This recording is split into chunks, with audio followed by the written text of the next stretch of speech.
این تحفه اساسگذار صلح و وحدت ملی پیشوای ملت پرزیدنت جمهوری تاجیکستان محترم امامی رحمان که در عرفه تجلیل 30 سالگی استقلال دولتی جمهوری تاجیکستان به هر یک خانواده ساکنان مملکت تقدیم کرده شود، ساکنان نویه را روح بلند گردانید. این کتاب گران ارزش که به بلند برداشتن خویشتن شناسی و هویت ملی هر یک شهروند تاجیکستان روانه گردیده است، با اشتراک نمایندگان حکومت جمهوری به جماعت‌های دهات و شهرک نویه شهرنو تقسیم کرده شد.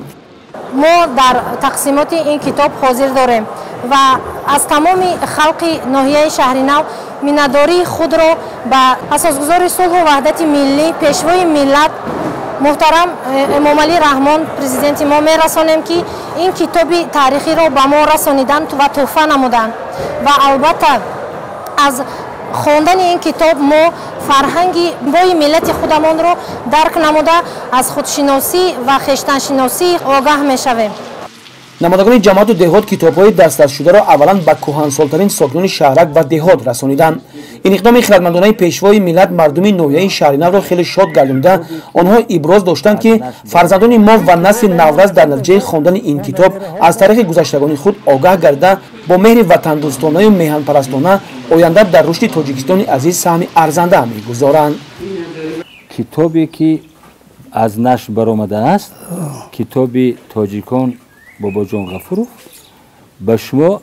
از همه کهنسال‌ترین در نویه شهرنو پدری بزرگ 102 ساله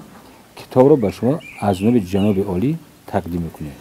رحمتی کلام. این کتاب ما نصیب باشد با نبیره ها با فرزندانمان تا آخرش خوانده در حق جناب عالی دعا میکنیم.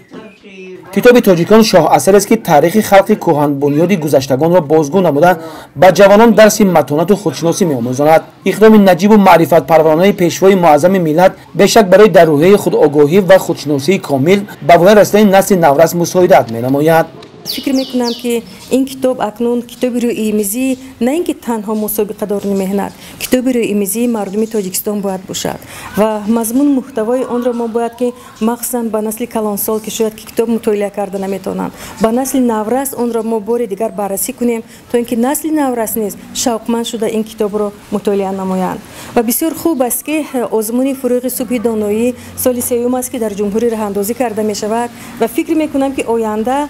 از مضمون محتوای این کتاب نیز نسل نورس به خوبی با خبر می شود، چون که اکنون دسترس هر یک خانواده گردید و امکان است که نسل جوان این کتاب را به پورگی مطالعه کند و از گذشته بوی و غنی مردم تاجیک خلق تاجیک با خبر گردد. به اندیشه ساکنان تقدیم اثر بی‌زوال تاجیکان امکان می‌دهد که نسل جوان و آینده‌ساز ملت ضمن مطالعه آن با تاریخ، مدنیت، عرف و عادت و دولتداری نیاگانی خود شناس گردیده از گذشته ملت کهن بنیاد تاجیک آگاه گردند.